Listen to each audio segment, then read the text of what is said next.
ইসলামের উপরে ওয়াকফ থেকে তার ইবাদত করার সুযোগ দিয়েছে, তৌফিক দিয়েছেন, এই জন্য বলি আলহামদুলিল্লাহ। এবং আমরা বিশেষ করে আল্লাহ সুবহানাহু ওয়া তাআলার কৃতজ্ঞতা জানাচ্ছি যে আল্লাহ সুবহানাহু ওয়া তাআলা আমাদেরকে সুস্থ রেখে, সুন্দর রেখে কুরআন সুন্নাহ থেকে কিছু বলার সুযোগ দিচ্ছেন, তৌফিক দিচ্ছেন। ওয়ালিল্লাহিল হামদু ইয়া রাব্ব ইয়া রাব্ব লাকাল হামদু কামা ইয়ালিকু বিজালালি ওয়াজহিকা ওয়া আযীমি সুলতান। والصلاة والسلام على رسول الله وعلى آله وصحبه।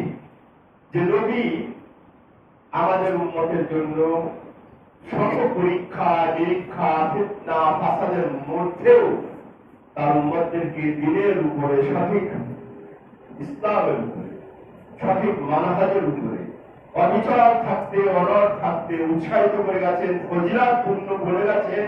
সে নবীর উপরে সালাত ও সালাম মুহাম্মদ সাল্লাল্লাহু আলাইহি আল্লাহুম্মা বারিক আলাইহি। অতঃপর প্রিয় মুসলিয়ানে কেরাম, পর্দার আলের মা বোনেরা, অনলাইনে যে সমস্ত ভাই বোনেরা দেখছেন এবং পরবর্তীতে দেখবেন, আজকে ইসলামের অন্যতম একটি গুরুত্বপূর্ণ নিয়ামত নিয়ে কথা বলবো। সেই নিয়ামতটি হলো অবিচলতা, অটলতা, অর্থাৎ ইসলামের উপরে অবিচল থাকা, অনড় থাকা, অটুট থাকা, এই বিষয়ের গুরুত্ব, প্রয়োজনীয়তা, ফজিলত সম্পর্কে ইনশাআল্লাহ ওয়া তাওফীক ইল্লা বিল্লাহ আলাইহি তাওয়াক্কালতু ওয়া ইলাইহি মুআজ্জাজ হাজিরিন। আমরা জানি আমাদের মধ্যে অনেক ফিরকা আছে, অনেক লোক আছে। শুধু ফিরকা তো আছেই, এবং স্বয়ং আমরা যারা সহিহ আকীদার দাবিদার, সহিহ আকীদা করি, আমাদের মধ্যে হতে অনেক ভাই বোনদেরকে দেখা যাচ্ছে দু বছর, 1 বছর, 1.5 বছর, কিছুদিন পর বিভ্রান্ত হয়ে বিভিন্ন ফিতনায় পড়ে যেতে, বিভিন্ন দল যে দাওয়াত নিয়ে আসছে যে কোরআন মানলে হবে, সুন্নাহ মানতে হবে না, এই ধরনের আরো কত ফিরকা দল উপদল আছে, তাদের সবলে পড়ে যাচ্ছি, তাদের খপ্পরে পড়ে যাচ্ছি। আমরা যে সঠিক ইসলাম, যে সহিহ মানহাজ, যে বিশুদ্ধ হাদিস, এর উপরে আর অবিচল থাকতে পারছি না। অতএব এই মুহূর্তে আমরা যারা কোরআন এবং সহিহ সুন্নাহর উপরে ওয়ান্না হাযা সিরাতানি মুস্তাকিমা, সহজ সরল সঠিক পথ, জান্নাতের পথের উপরে অবিচল থাকা আমাদের জন্য খুবই জরুরি, খুবই প্রয়োজন, এবং এটা ফজিলতপূর্ণ। এই বিষয় নিয়ে কথা বলবো ইনশাআল্লাহ। প্রথমত, আমাদের এই অবিচলতা বা অচলতা, এগুলো তো আমরা সবাই জানি যে এই ফিতনার যুগে বিভিন্ন ফিতনা, সেটা হতে পারে দ্বীনি ফিতনা, সেটা আপনার সংসারের সৃষ্টির মাধ্যমে হতে পারে, অথবা আকীদাগত ফিতনা, অথবা শাহওয়াত প্রবৃত্তিগত ফিতনা, বিভিন্ন ধরনের যে ফিতনা আছে দ্বীন এবং দুনিয়ায়, এই সকল ফিতনা থেকে মুক্ত হয়ে শুধুমাত্র কোরআন এবং সহিহ সুন্নাহর পথের উপরে অবিচল থাকাকে আশীর্বাদ করে। বাবাচলতা, অটুটতা, অবিচলতা, এখন এটা কেন দরকার? আমরা চিন্তাই করি না, আরে সহিহ আকীদা পেয়েছি, আরে সহিহ সুন্নাহ মোটামুটি মানছি, আরে আহলাদিস হয়েছি, আরে মুহাদ্দিস হয়েছি, বাস। জিনা জিনা এর গুরুত্ব কেন? কেন আমরা আল্লাহর কাছে এই অবিচলতা, অটলতা, তারপরে অটুট থাকা কেন দরকার, সেটা নিয়ে আমি একটু উদাহরণ দিচ্ছি কোরআন সুন্নাহ থেকে, তাহলে বুঝবে। সেটা হলো, দেখুন, নবীদের উপরে পাক্কা পোক্ত ঈমানদার আগে হতে পারে। তাদের নিয়ে কোনো সংশয় আছে যে তারা মিসগাইড হয়ে যাবে অন্তরে? নবী। তারপরে দেখুন, আমরা যদি ইব্রাহিম আলাইহিস সালামের সময় থেকে শুরু করি, তাহলে ইব্রাহিম আলাইহিস সালাম বলছেন, ওয়াজনুবনি ওয়া বানিয়া আন না'বুদাল আসনাম। আল্লাহ নবী ইব্রাহিম আলাইহিস সালাম সাধারণ নবী না, নবীর মধ্যে তো সাধারণ অসাধারণ আছে। সেই অসাধারণ নবী তিনি বলছেন, ওয়াজনুবনি ওয়া বানিয়া আন না'বুদাল আসনাম।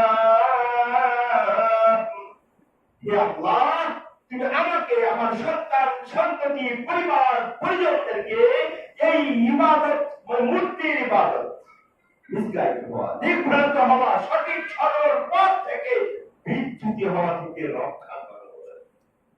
কে বলছে? কে বলছে? ইব্রাহিম আলাইহিস সালাম। এরপরে মুসা আলাইহিস সালাম তিনিও নবী, বলছেন তাওয়াফানি মুসলিমান ওয়া আলহিকনি বিস সালিহিন। বলছে তাওয়াফানি মুসলিমা, হে রব, আমি যতদিন বাঁচি, দুনিয়ায় যতদিন আছি, আমাকে মুসলমানের উপরে, এই মুসলমানের যে আদর্শ নীতি নৈতিকতা, যে কাজ কর্ম, সেগুলোর উপরে অবিচল রাখো।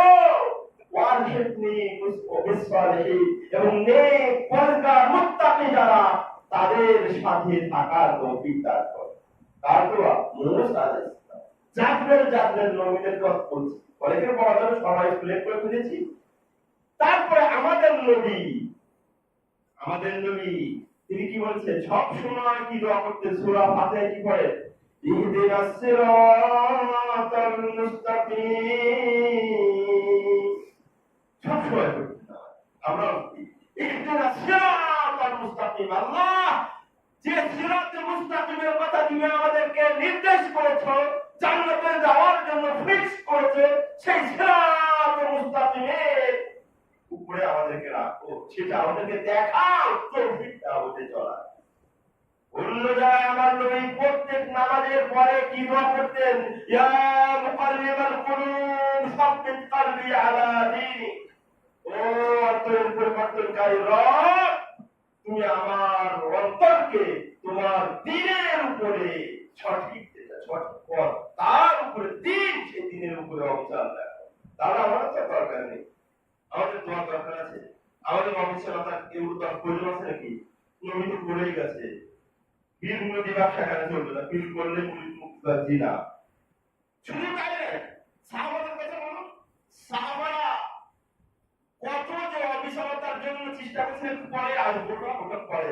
তারপরে একটা জিনিস বলি, এখন আব্দুল্লাহ ইবনে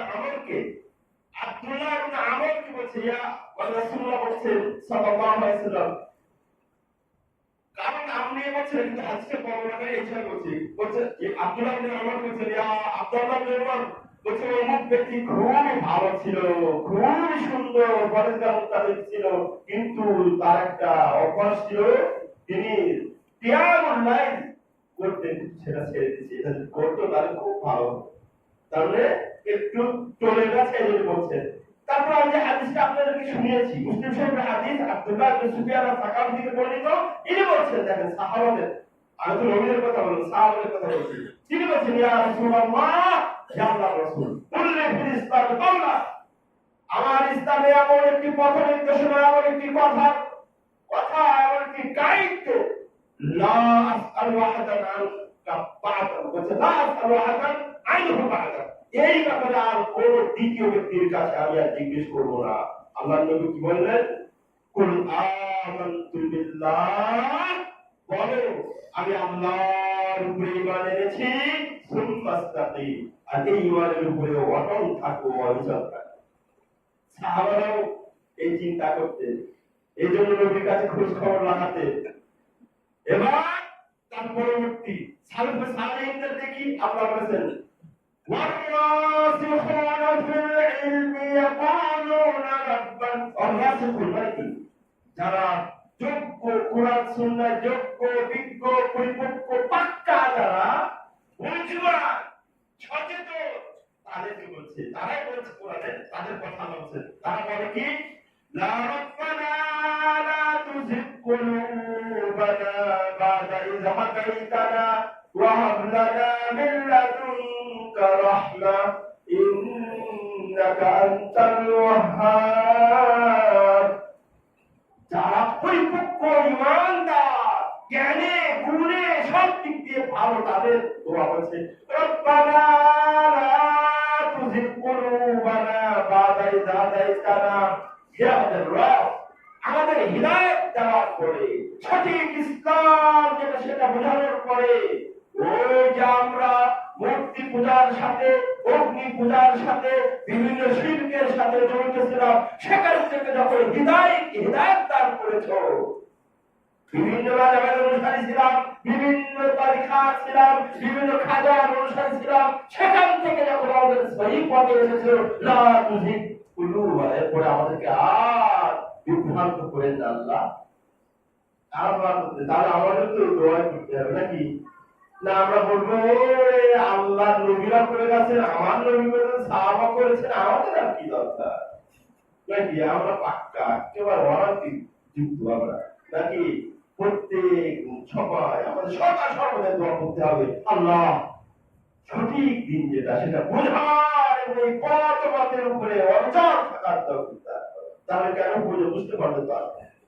এখন আসুন কিভাবে থাকতে পারবো এই অবিচার, এই অটুট, এই অনড়, কিভাবে থাকতে পারবো দিনের উপরে জানা দরকার আছে। প্রথমত অবিচার, আল্লাহ দিনের উপরে অবিচার থাকার জন্য যেটা প্রথম বলা হয়েছে সেটা হচ্ছে ইত্তেবাউ আহকামুশ শরিয়া। দিনের উপরে অবিচার থাকার জন্য প্রথম যেটা করতে হবে, শরিয়াতের যে বিধি বিধান আছে, এটা দুটো পয়েন্ট কিন্তু আমি একসঙ্গে করে দিচ্ছি। বিধি বিধান আছে, শরিয়াতের যে বিধি বিধান, আদেশ নিষেধ আছে, আল্লাহর যে আদেশ, রাসূলের যে আদেশ, সেগুলোকে যথাযথভাবে মান্য করা এবং আল্লাহ এবং তার রাসূলের যে নিষেধগুলো আছে সেগুলো থেকে দূরে থাকা, সেগুলোকে অ্যাভয়েড করে চলা। সাথে সাথে অন্যান্য যে বিধিবিধান আছে, সালাত, সিয়াম, যাকাত, অন্যান্য যে কাজগুলো আছে, এগুলো যথাযথভাবে পালন করার মাধ্যমে কি করতে হবে? দিনের উপরে অটল থাকতে হবে, অবিচল থাকতে হবে। কারণটা কি জানেন? এটা কেন? আমাদের মধ্যে অনেক ভাইদেরকে দেখা যায়, অনেক বাবুদেরকে দেখা যায়, মাশাআল্লাহ ওয়াজ শুনে, আলোচনা শুনে, খুতবা শুনে 2-4 মাস খুব ভালো ইমানদার হয়ে যায়, 5 ওয়াক্ত সালাত জামাত আদায় করে ঠিকঠাক একেবারে পারফেক্ট মুসলিম হয়ে যায়, কিন্তু শয়তান তো বসে নেই। শয়তান বসে আছে। শয়তান কি বলেছে কোরআনে? লা ইয়ান্নাহুম মিন বাইনি আইদিহিম ওয়া মিন খালফিহিম ওয়া আন আইমানিহিম ওয়া আন শামাইলিহিম। শয়তান বলেছে, আল্লাহর কাছ থেকে পাওয়ারটা সে চেয়ে নিয়েছে, সুযোগটা।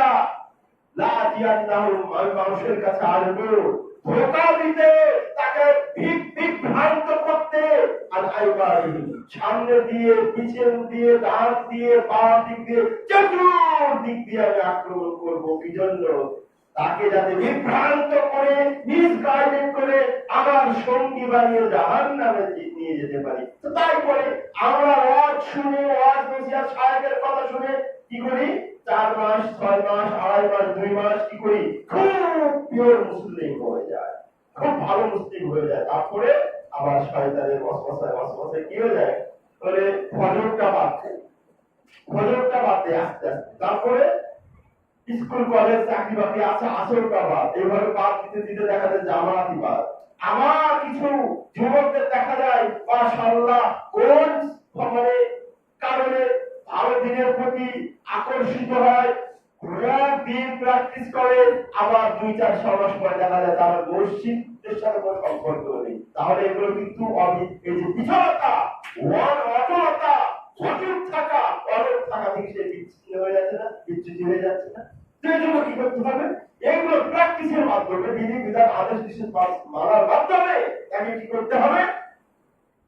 অবিচল থাকতে হবে। শয়তান তো চাইবে আপনাকে শয়তানের দলে ভাঙিয়ে যেতে, কিন্তু আমাদের কাজ হলো আমাকে, আমার জানকে, আমার শরীরকে, আমার পরিবার পরিজনকে, আমার আত্মীয় স্বজনদেরকে, আমার ছেলেমেয়েদেরকে এই জাহান্নামের আগুন থেকে রক্ষা করা, এই শয়তানের খপ্পর থেকে রক্ষা করা, এটা আমার দায়িত্ব।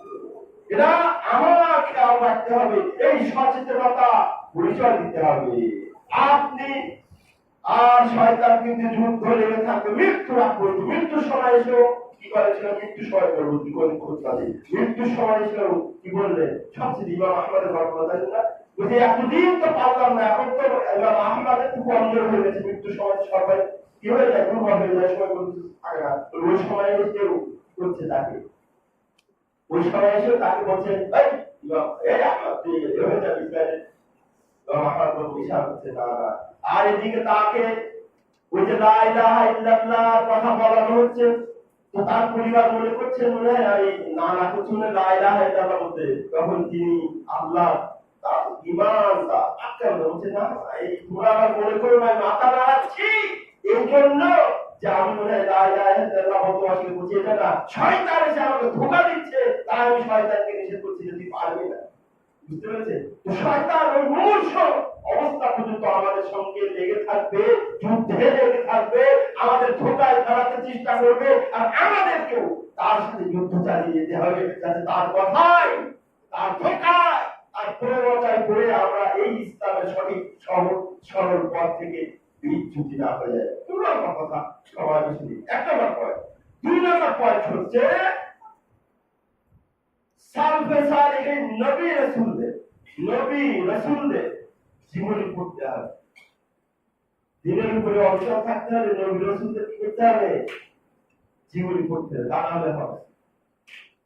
আল্লাহ বলেছেন ওয়াকুল্লান নাকুসু আলাইকা মিন আনবাইর রাসূল, হে নবী আমি তোমার কাছে বিভিন্ন নবী রাসূলদের ঘটনা শুনিয়েছি, কোরআনে পড়েছি, কি জন্য লিনুসাব্বিতা বিহি ফুয়াদাক, যাতে করে তোমার অন্তরটা মানে অবিচার হয়, তোমার অন্তরটা কঠিন হয় দিনের ব্যাপারে।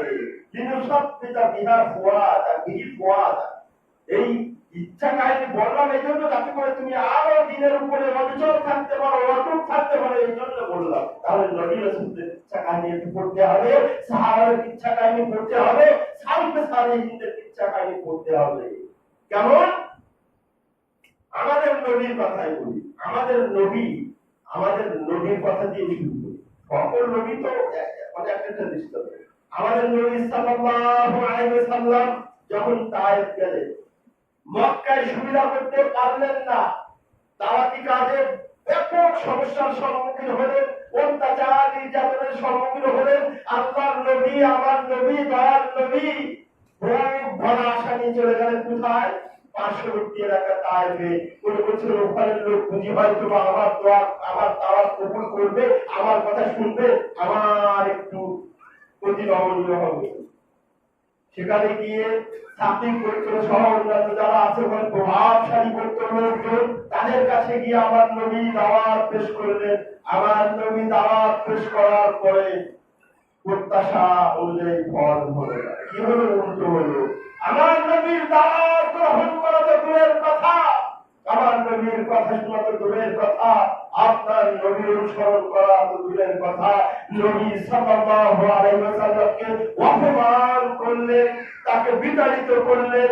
আবার শুধুই করে খ্যাত থাকলেন না, আমার নবীকে ওই সমাজে, ওই তায়েফের যে সমস্ত টিনেজের ছেলে মেয়েরা, অবুঝ বাচ্চা শিশু কিশোরদেরকে আমার নবীর বিরুদ্ধে, আপনার নবীর বিরুদ্ধে লেলিয়ে দিলেন, এবং আমার নবী, আপনার নবী দয়াল নবীর উপরে সুস্থ অবুঝ ছেলেরা, অবুঝ কিশোরেরা পাথর বৃষ্টি বর্ষণ করলেন। আমাদের নবী আহত হয়ে গেলেন, রক্তাক্ত হয়ে গেলেন, চিন্তিত হয়ে গেলেন, ভারাক্রান্ত হয়ে গেলেন। চিন্তিত হয়ে মন ভারী করে চলে আসছেন।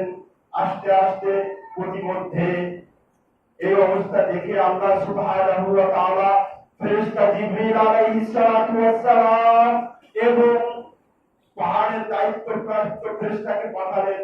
জিবরিল আলাইহিস সালাতু ওয়াস সালাম এসে বললেন, ইয়া রাসূলুল্লাহ লাকাদ সামি'a আল্লাহু কাওলা কাওলিক, হে আল্লাহর রাসূল, আপনার এই স্বজাতীয় গোত্রের লোক আপনার প্রতি যে রেসপন্স করছে, যে ব্যবহার করেছে, এটা আল্লাহ দেখেছেন, আমাদেরকে পাঠিয়েছেন।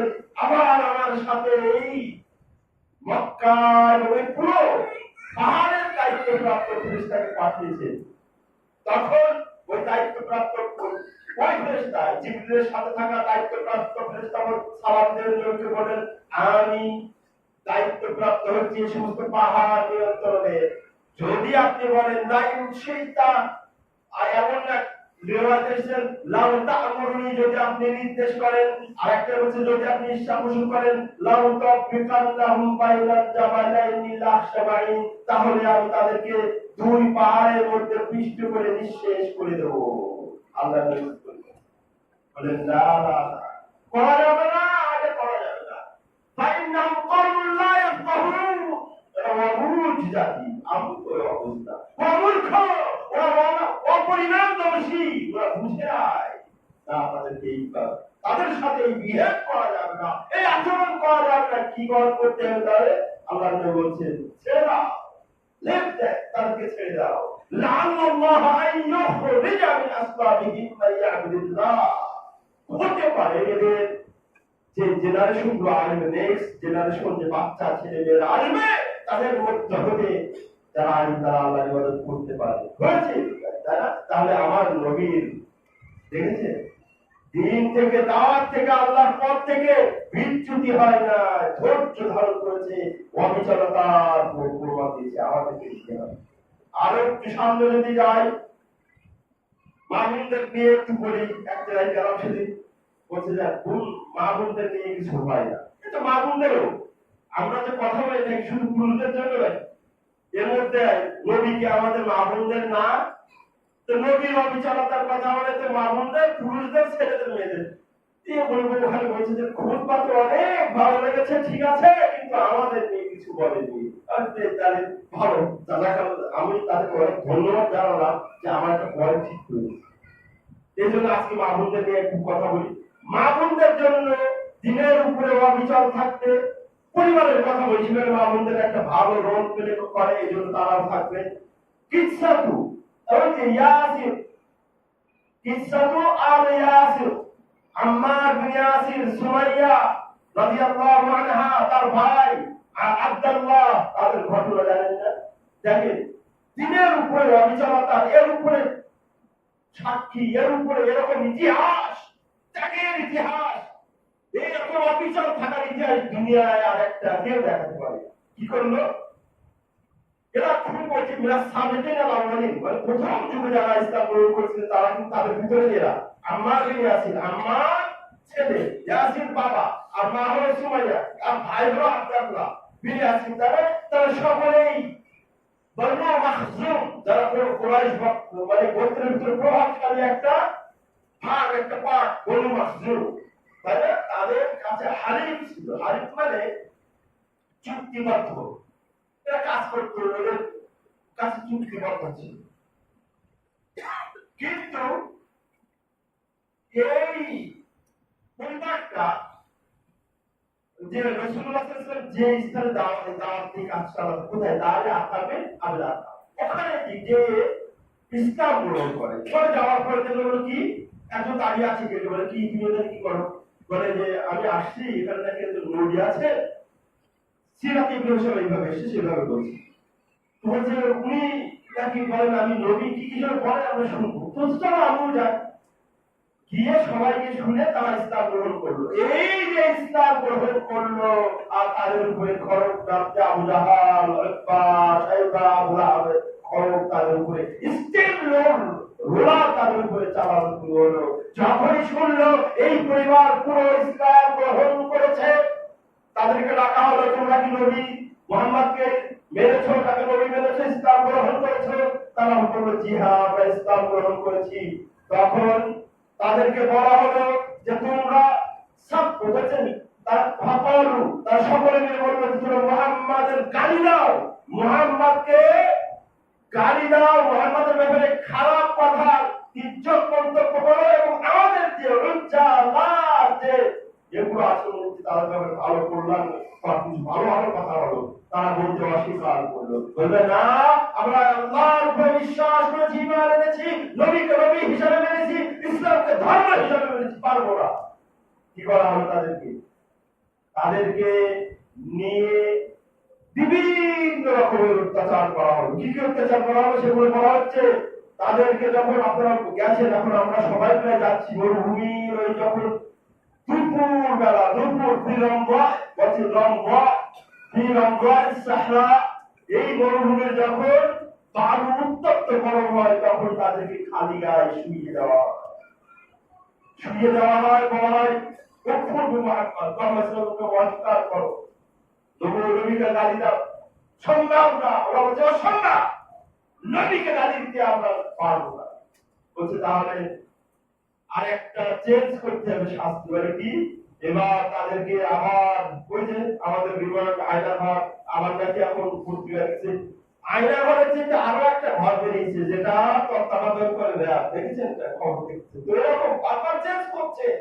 তাদের কি করছে বারবার চেঞ্জ করছে, বলছে এটা হলো না তাহলে তাদের আবার শাস্তি দিল, আজাদ দিল কি এই গরম মরুভূমিতে শুইয়ে তাদের উপরে পাথর ভারী ভারী গরম করে পাথর নিয়ে তাদের বুকের উপরে চাপি দেওয়া হলো, বললো তোমরা মুসলিম মুহাম্মদ সত্য মুহাম্মদ, তোমরা মুহাম্মাদের অস্বীকার করো, মুহাম্মদ সাল্লাল্লাহু আলাইহি ওয়াসাল্লামকে গালি দাও, বলছে অসম্ভব, হতে পারে না, হতে পারে না। জীবন যতদিন আছে এই জিহ্বা দিয়ে এই মুখ দিয়ে আল্লাহকে বিশ্বাস করেছি, ঈমান এনেছি, এই মুখ দিয়ে মুহাম্মদ সাল্লাল্লাহু আলাইহি ওয়াসাল্লামকে গালি দেওয়া, তাকে অস্বীকার করা, তার ব্যাপারে কুৎসিত মন্তব্য করা সম্ভব না। আর কি করলো আযাবের পরিবার পাইছে, এমন আযাব দিল কে বলে গেল আল্লাহ বলে গেল। তাদের এই আযাবের সময় রাসূলুল্লাহ সাল্লাল্লাহু আলাইহি ওয়াসাল্লাম পায়ে দিয়ে যাচ্ছে, তাদের এই আযাবের কাহিনী জানেন নবী সাল্লাল্লাহু আলাইহি ওয়াসাল্লাম, কিন্তু কিছু করার নেই, নবীর শক্তি নেই, মাত্র কয়েকজন ইসলাম গ্রহণ করেছেন। ওনাদের বলা হয় সাদিস, মানে 6 জনের যখন ইসলাম গ্রহণ করতে মাত্র 6 জন, সেই সময় ঘটনা তখন একেবারে পাওয়া গেছে 6 জন, আর এখানে সব তার বিরুদ্ধে। তখন আল্লাহ নবী পায়ে দিয়ে যাচ্ছেন আর বলছেন সাবরান ইয়া আলা ইয়াসির ফাইন্না মাওলিদাকুমুল জান্নাহ, ও ইয়াসিরের পরিবার তোমরা একটু ধৈর্য ধরো, এই দিনের কষ্টের জন্য একটু ধৈর্য ধরো, তোমাদের জন্য অপেক্ষা করছি জান্নাত, তোমাদের জন্য জান্নাত অপেক্ষা করছে, তোমাদের স্থান হলো জান্নাত। এবার আসলে আম্মার ইয়াসির যখন মারা গেল, ইয়াসিরের বাবা ইয়াসির যখন মারা গেলেন ওই আযাবে বিভিন্ন কঠিন আযাবে, তখন সুমাইয়া তাদের ওই মহিলা মানে আমাদের মা আব্দুল্লাহর মা সুমাইয়া রাদিয়াল্লাহু তাআলা আনহা একটু কুটুকু মানে কড়া কথা বললেন আবু জাহলের বিরুদ্ধে, তার অত্যাচার বেশি, তার বিরুদ্ধে কড়া কথা বললেন। এইভাবে হচ্ছে আল্লাহ জাতির কওলু ফি জাহল আবি জাহল, মানে কঠোর কথা বললেন। এই কথা শুনে আবু জাহল তেলে গুনে চলে উঠেছে, কি আমার বিরুদ্ধে এত কঠোর কথা।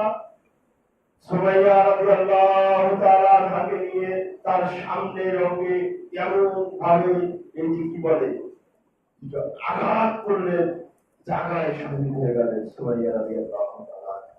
আর এই ইসলামের প্রথম শহীদ, পুরুষ হোক নারী হোক যাই হোক, প্রথম শহীদ হওয়ার এই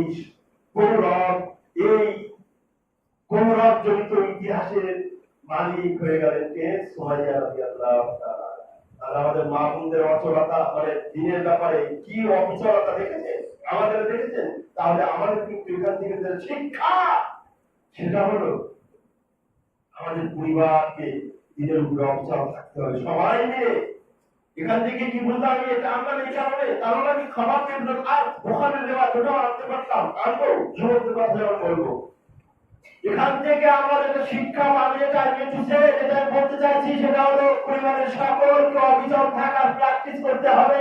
কিন্তু এখন দুঃখজনক হলে সত্য, ছেলের গার্ডিয়ান যিনি পুরুষ, যিনি মাশাআল্লাহ তাবারাকাল্লাহ দাঁড়িয়ে এই পর্যন্ত জুব্বা চলে, তাসবিহ দাঁড়িয়ে চলে, পাঁচ ওয়াক্ত নামাজ, বউ খবর নেই, বউ অন্য মানে পুরুষের সাথে আমি নিজের চোখে আমি জানি, এবং আমাদেরকে নিয়ে যাওয়া হয়েছে এক শিল্পপতি, যে শিল্পপতি ভালো শিল্পপতি, অত এত প্র্যাকটিসই না, সে তার বাড়িতে বলছে একটু ওয়াচ করে দে, কি বলে আমার বউ বলা ঠিক না, নাম বলছি না, বলছে আমার ফ্যামিলি ওই যে যুবক, এই যুবক আসে তার সাথে জোড়া খেলে, আটটা করে, এই করে, আরো কত করে,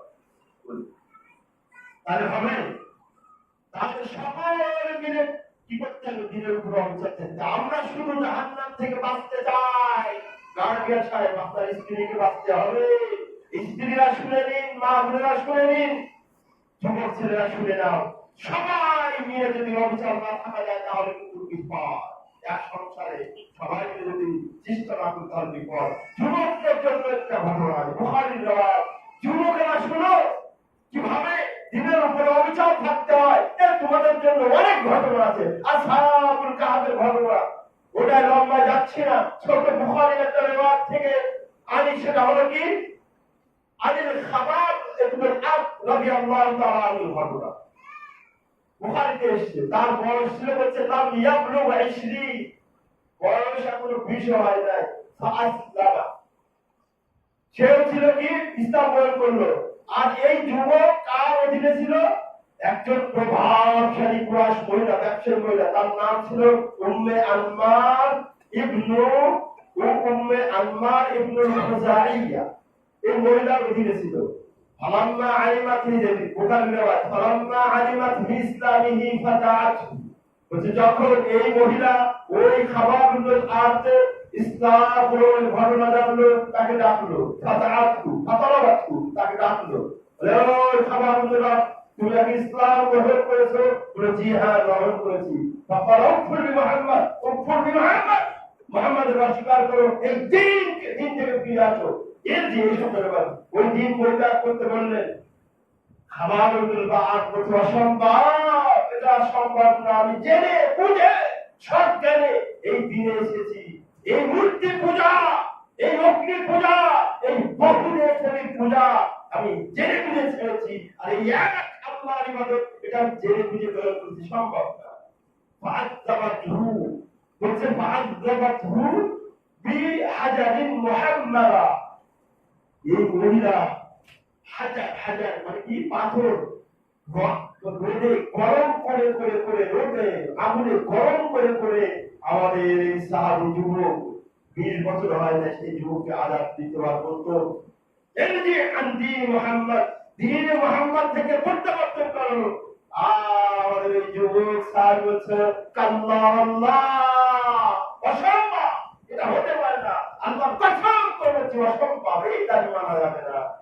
আর বিভিন্ন ধরনের কি করে করতো, আযাব দিত, গজব দিত। বিলাল রাদিয়াল্লাহু তাআলা কাহিনী তাই বলবো না, সময় বেশি নিয়ে দিকে শেষ হয়ে যাচ্ছে। তাহলে এর উপরেও তারা কি করতে থাকে, যুবকদের কয়েকটা কাহিনী, বিলাল রাদিয়াল্লাহু তাআলার কাহিনী, খাবারুল আম, আসহাবুল কাহফ, আসহাবুল উখদুদ, কত কাহিনী যুবকদের সামনে। শত বাধার মুখে, শত লোভনীয় মোহনীয় প্রস্তাবকে তারা পায়ে পিষ্ট করে, তারা দূরে ফেঁকে মেরে, ছুঁড়ে মেরে আল্লাহর দ্বীনের উপর অবিচল থাকে। আমাদেরকে কি করতে হবে তাহলে? আমরা একটু দুনিয়ার চাকচিক্যে ভুলে গিয়ে আমরা সকলেই, যুবক হোক, যুবতী হোক, মা হোক, বাবা হোক, পরিবারের গার্জিয়ান হোক, দুনিয়ার এই ধোঁকায় পড়ে, চাকচিক্যে পড়ে, এই ধন সম্পদের মনে পড়ে, শয়তানের চক্করে পড়ে, ধোঁকায় পড়ে আমরা দিনের যে সঠিক পথ, দিনের যে আসল যেটা চাওয়া, সেগুলোকে দূরে সরিয়ে দিয়ে শয়তানের কথায় রাজি হয়ে যাচ্ছি। এগুলো করা যাবে না।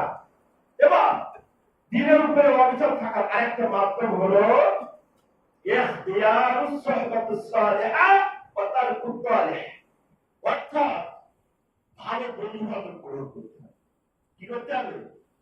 দিনের উপরে থাকতে হলে ভালো বন্ধু বান্ধব গ্রহণ করতে হবে, খারাপ বন্ধু বান্ধব থাকতে হবে, তাহলে দিনের উপর থাকা যাবে না। একজন হলো লেফটিস্ট, আর একজন হচ্ছে ডানপন্থী, হবে বামপন্থী ডানপন্থী, নাস্তিক আস্তিক হবে না, লাগতে থাকবে। এইটা আপনাকে চরম সমস্যায় ফেলবে। আপনি সঠিক দিনের উপরে থাকতে পারবেন না, কোরআন সুন্নাহর উপরে থাকতে পারবেন না, তার দলিল নেই। এ ব্যাপারে একটা ঘটনা কোরআন থেকে, ঘটনাটা এসছে ওই উবাই ইবনে আবি মুঈত। আজকে বেশি ঘটনা হয়েছে, কোরআন সুন্নাহ থেকে বলছি, সমস্যা নেই, বারবার ঘটনা। ওরা উবাই ইবনে আবি মুঈত এর ঘটনা, এটা কোন আয়াতে সেভাবে يوم يعض الظالم على يديه يقول يا ليتني اتخذت مع الرسول سبيلا يا ويلتى ليتني لم اتخذ فلانا خليلا।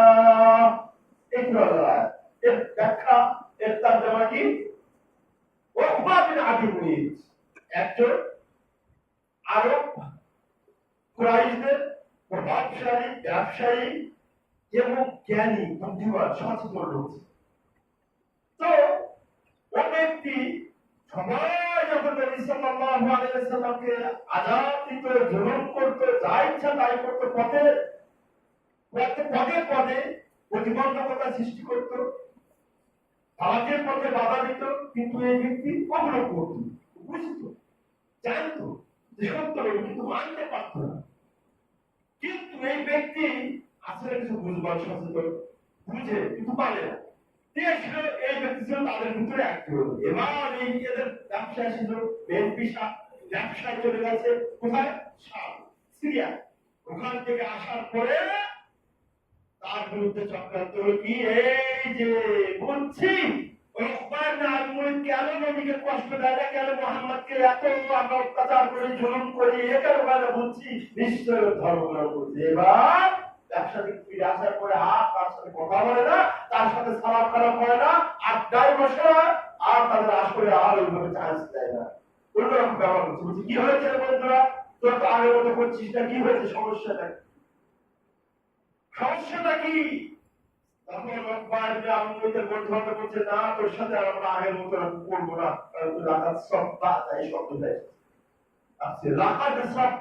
তুমি সাবি হয়ে গেছো, আমাদের যেমন বলে না লামাজাবি হয়ে গেছো, আমাদের মানে কি লামাজাবি হয়ে গেছো, ওয়াহাবি হয়ে গেছো বলে না, এটা আগে থেকে চিন্তা করবেন না, খুশি হবে, বুঝতে পেরেছেন? লাকাদ সাব্বা সাবি হয়ে গেছে হিসাবে বলা দরকার যে তুমি মুমিন হয়েছো বা মুসলিম হয়েছো, তাই বলা দরকার ছিল না। ওরা কাফের, তাহলে বলা দরকার ছিল কি যে তুমি মুমিন হয়ে গেছো বা মুসলিম হয়ে গেছো, এই টাইপের শব্দ। কিন্তু লাকাদ সাব্বা সাবি হয়ে গেছে মানে অন্য একটা কারণ। দেখেন আমাদের একই অবস্থা, তোমরা করো তাকলিদ, তোমরা মুকাল্লিদ, তোমরা হলো তাকলিদ করো, ইমামদের অন্ধভাবে অনুসরণ করো, তাহলে তার অপোজিটে, তার মানে বিপরীতে হবে কি, তোমরা অন্ধ অনুসরণ করো, আমরা দলিলের অনুসরণ করো, এটা হওয়ার কথা। তোমরা মুকাল্লিদ আর আমরা হব মুত্তাবি, তাই মুকাল্লিদ হয় না। মুকাল্লিদ মানে দলিল না জেনে শুনে কোনো কথা দলিল না দেখে যিনি অনুসরণ করেন তার নাম মুকাল্লিদ। আর এর অপোজিট হবে হলো মুত্তাবি, অর্থাৎ কোরআন সুন্নাহ দলিলের অনুসারী। কিন্তু আমাদের ওগুলো বলে না, বলে যে ওয়াহাবি। ওয়াহাবি কি? ওয়াহাবি কি? ওয়াহাবির সাথে মিল আছে? মিল নেই। আমাদের বলে গায়র মুকাল্লিদ, এটা মিল নেই, তো ওখান থেকে এসেছে। তো যাই হোক, এবার তাকে এরকম অনেক বলার পরে বলছে, দোস্তরা তোমরা কি শুরু করছিস, কি করতে হবে, কি করতে হবে, তাহলে তোরা আমাদের সাথে, আমার সাথে সেই আগের মতো সম্পর্ক করবি, আমার সাথে মিলবি, উঠবি, বলবি, আড্ডা দিবি। মানে একটা কাজ করতে হবে, তোমাকে এই মুহাম্মাদের মুখে থু থু মারতে হবে। কত খারাপ, কত নিকৃষ্ট, কত জঘন্য। এখন ওদের তো আর ইসলাম নেই, ওদের তো আর নেই সমাজ রক্ষা করতে গিয়ে ওই রব্বার আমি কি করলো, রাসূলুল্লাহ সাল্লাল্লাহু আলাইহি ওয়াসাল্লামের মুখে থুতু মারার চেষ্টা করলো। যাবে? নবীর মুখে থুতু মারতে যাবে? যাবে তো না, কিন্তু সে তো পরীক্ষায় ফেল হয়ে গেল, চেষ্টা করলো, আর তার ব্যাপারে কি হলো, আয়াত নাযিল হয়ে গেল, তার ফায়সালা হয়ে গেল কোথায়? জাহান্নামে। তো তখন সে আফসোস করে বলছে, ইয়াউমা ইয়ামুদ্দুদ যালিমু আলা ইয়াদাইহি, কিয়ামতের দিন আঙুল কামড়াবে। আল্লাহ বলছে শুধু আঙুল কামড়াতে থাকবে, ইয়াকুল বলতে থাকবে, ইয়া লাইতানি ইত্তাখাযতু মা'আর রাসূল সাবিলা, যদি আমি রাসূলের পথ, তার সঙ্গ, তার সংস্পর্শ গ্রহণ করতাম।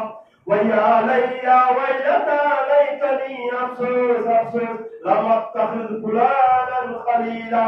ওই শয়তান কোথায়, ওই সমস্ত অবাধ্য এবং হতভাগ করে যদি আমি বন্ধু হিসাবে না গ্রহণ করতাম, তাহলে আমার এই পরিণতি।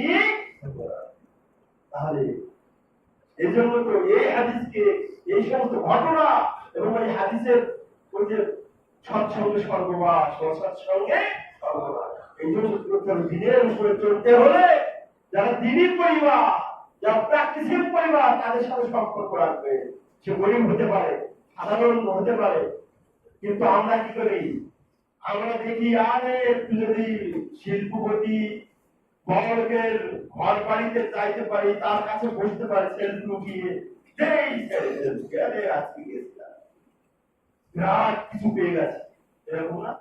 অহংকারের বিষয় মনে হয়, প্রাপ্তির বিষয় মনে হয়, অথচ এটা দেখি না এই শিল্পপতি কত সুদ খাচ্ছে, কত ঘুষ খাচ্ছে, কত আকাম বুকাম অবৈধ কাজ করছে।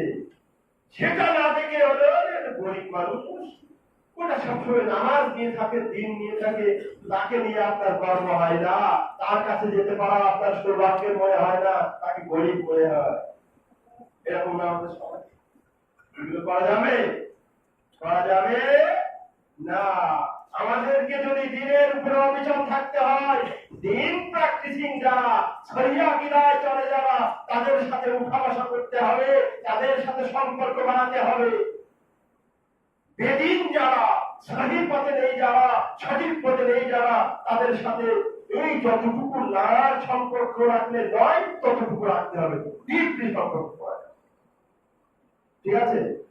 আরেকটা দুটা তিন নাম্বার হলো সহজ সরল পথে থাকার জন্য, অটল থাকার জন্য দিনের উপরে আরেকটা কাজ করতে হবে, সেটা কোরআন তেলাওয়াত, কোরআন পড়তে হবে, কোরআন বুঝতে হবে। কারণ আল্লাহ বলেছেন ইন্না হাযাল কুরআন ইয়াহদি, ইন্না হাযাল কুরআন ইয়াহদি লিল্লাযিনা, এই কোরআন কি করে?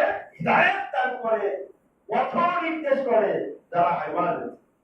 আমার অন্যতম চিন্তা আকবর, এটা হচ্ছে সবচেয়ে চলার জন্য সবচেয়ে স্ট্রং পথ কোরআন। কোরআন আপনাকে সহজ সরল পথ দেখাবে, দিনের উপরে অবিচল রাখবে। কিন্তু আমরা কোরআন থেকে দূরে, অনেক অনেক দূরে। কয়জন কোরআন সঠিকভাবে পড়তে পারে? ঠিকইও না, পয়সাও নেই, সময়ও নেই।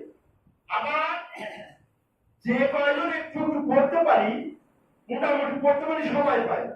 আবার যারা পড়তে পারি না, ওরা শিখতেও চায় না। অথচ কোরআন বলা হয়েছে হুদান লিন্নাস, হিদায়াতের জন্য এসেছে। কিভাবে আপনাকে হিদায়াত?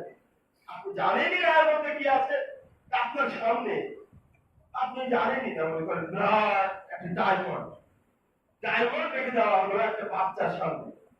যারা চিনে না ডায়মন্ড, আপনার বাচ্চারা ঘোরা ঘোরা, ওরা ডায়মন্ড চিনে, ডায়মন্ড চিনে না, অনেকেই চিনে না, যারা একটু সচেতন না, ওর সামনে যদি ডায়মন্ড রেখে দেয়, ও আর কি বুঝবে? তাই না? এরকম অনেক দামি দামি জিনিস আছে, মানে ব্ল্যাক ডায়মন্ড যে আমার সামনে রেখে দেয়, আপনার সামনে রেখে দেয়, ব্ল্যাক ডায়মন্ড তো আমরা চিনি না, কোন ধরনের কিসের কালো করতে ওরা বুঝতে পারে। কোরআনে যে কত কি আছে, কত ডায়মন্ড আছে, আরো কত কি গুরুত্বপূর্ণ কত নির্দেশ, আপনার জান্নাতে যাওয়ার সব কাজ কর্ম নিয়ম নীতি সব কোরআনে। আর কি জাহান্নাম থেকে বাঁচার সব কিছু বলা হয়েছে, আপনার পরিবারে কিভাবে সুখী হবে সেটাও বলা হয়েছে, তাই না? সেটা যদি না পড়ে, না উল্টা, না জানেন, তাহলে কেন বুঝবেন? এই জন্য আল্লাহ বলেছেন আফালা ইয়াতাদাব্বারুনাল কুরআন আম আলা কুলুবিন আকফালুহা, ওই তাদের জন্য বলছে আফালা ইয়াতাদাব্বারুনাল কুরআন, সকল মানুষেরা, নারীরা, পুরুষেরা, মা বোনেরা শুনে বলছেন আফালা ইয়াতাদাব্বারুনাল কুরআন, তারা কি কোরআন নিয়ে পড়বে না, গবেষণা করবে না, জানবে না, উল্টাবে না, দেখবে না? আম আলা কুলুবিন আকফালুহা, নাকি তাদের অন্তরে তালা মেরে দেওয়া হয়েছে, কোরআন খুলতে চায় না, কোরআন পড়তে চায়। কি হয়েছে? কোরআন পড়বে, কোরআন পড়লে পৃথিবীতে একমাত্র কিতাব যেটা পড়লে এক একটা হরফের বিনিময়ে 10 টাকা। দুনিয়ার আসল কিতাব আছে? শুধু কল্যাণ আর কল্যাণ। শান্তি নেই, অন্তরের শান্তি নেই, পরিবারের শান্তি নেই। আল্লাহ বলছেন আলা বিযিকরিল্লাহি তাতমাইন্নুল কুলুব, তাই না? এই কোরআন পড়ে অন্তরে শান্তি পাবে।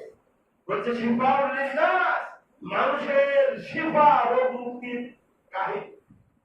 পড়ে খুঁজে শরীরে, পড়ে পানিতে খুঁজে খা, শিফাউল লিন্নাস বলা হয়েছে না? আমার কথা না, আপনার কথা, তবে আপনার কথা সেই কোরআনকে আমরা গুরুত্ব দিই। কোরআন পড়তে হবে, জানতে হবে, সব থেকে না জানলে পড়লে সব, আর জানলে তো আরো। যত কোরআন পড়বে জানবে, তত আল্লাহর প্রতি মহব্বত বাড়বে, তত দিনের প্রতি আরো আকর্ষণ বাড়বে, দিনের প্রতি অবিচলতা। এই সাহাবাগুলো এত অবিচার ছিল, তাদেরকে কেউ চালাতে পারেনি, কোন প্রকার আজাব তাদেরকে তাদের যে সঠিক পথ এই বক্তব্য থেকে মোটেই বিচ্যুত করতে পারেনি। কারণ তারা বুঝতো, নবীর ভাষা বুঝতো, কোরআনে কি বলা হয়েছে সেটা বুঝতো। এই জন্য তারাও মানুষ, আমরা মানুষ, কিন্তু আমরা যে বুঝি না, আমরা যে বুঝি না, আমরা যে পড়ি না, বাচ্চাদেরকে পড়াই না, বাচ্চাদেরকে এমন ব্যস্ত রেখেছি সাবজেক্ট ও বুঝতে হয়ে যাচ্ছে, বিশেষ করে পড়াশোনা এমন ভাবে ব্যস্ত রেখেছি একটার পর একটা। এমনকি আমার একটা ছেলে স্কুলে পড়ে, এমন ভাবে লাইভ করা বাচ্চা কোরআন পড়ানো কঠিন হয়েছে। যদিও আমরা পড়াই আলহামদুলিল্লাহ, কিন্তু এরা মোবাইল খেয়াল করে সিলেবাস গুলো, শয়তানি সিলেবাস গুলো কারিকুলাম করে এমন ভাবে রাখা হয়েছে একটার পর একটা খালি পড়ানো লাগে, কোরআন কখন পড়াবো। তো যাই হোক, আল্লাহ সুবহানাহু ওয়া তাআলার কাছে আমরা দোয়া করি, আল্লাহ আল্লাহুম্মা সাল্লি আরেকটি দেরি করছি, 2 মিনিটে শেষ করি। সেটা হলো আল্লাহর কাছে এই দিনের পথে অবস্থান করার জন্য দোয়া করতে হবে। কি করতে হবে? দোয়া।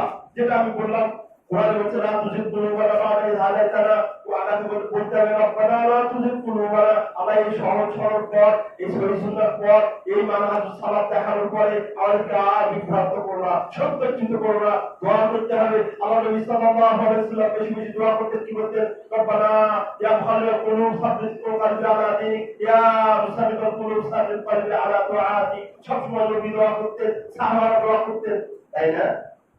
তাহলে আমাদের দোয়া করতে হবে ইনশাআল্লাহ এই সহজ সরল পথের উপরে, যেটা তোমার জান্নাতের পথ, এই জান্নাতের পথের উপরে আমাদের অবস্থান থাকা প্রতিজ্ঞা করুন। আমিন। আল্লাহ তাআলা জাওয়াদুল কারীম ওয়া ইত্তিবাউর রাউফুর রাহিম।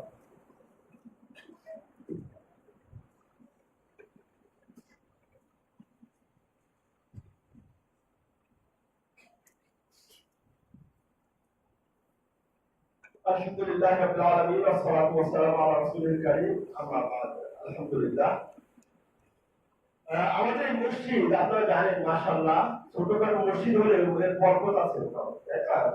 বিশেষ করে বিভিন্ন বড় বড় সাহেবরা, আমি বাদে বড় বড় সাহেবের খুতবা যেমন ভালো খুতবা দিতে পারে, আবার আমাদের কর্তৃপক্ষ আমাদের যাদের খায়, আপনাদের সকলকে যাদের খায় দান করবেন আমি, আমাদের যাদের খায় দান করবেন আমি। এই যে আপনারা আর্থিক সহযোগিতা করেন, বিভিন্ন সহযোগিতা করেন, বড় বড় সাহেব এসে তার দেশ শনিবার, কালকে এর ধারাবাহিকতায় আমাদের আগামীকাল রোজ শনিবার মাঠ মাটি তার দিবেন দেশের অন্যতম খ্যাতিমান ব্যক্তিত্ব সাহেব ডক্টর প্রফেসর মোহাম্মদ আবু বকর জাকারিয়া। আপনারা সবাই সবার করে আমন্ত্রিত ইনশাআল্লাহ। أعوذ بالله من الشيطان الرجيم. إن الله وملائكته يصلون على النبي يا أيها الذين آمنوا صلوا عليه وسلموا تسليما. اللهم صل على محمد وعلى آل محمد كما صليت على إبراهيم وعلى آل إبراهيم إنك حميد مجيد. اللهم بارك على محمد كما باركت على إبراهيم وعلى آل إبراهيم إنك حميد مجيد. ربنا ظلمنا أنفسنا وإن لم تغفر لنا وترحمنا لنكونن من الخاسرين. رب ارحمهما كما ربياني صغيرا، رب ارحمهما كما ربياني صغيرا، رب ارحمهما كما ربياني صغيرا. عباد الله رحمكم الله، إن الله يأمركم بالعدل والإحسان وإيتاء ذي القربى وينهى عن الفحشاء والمنكر والبغي يعظكم لعلكم تذكرون.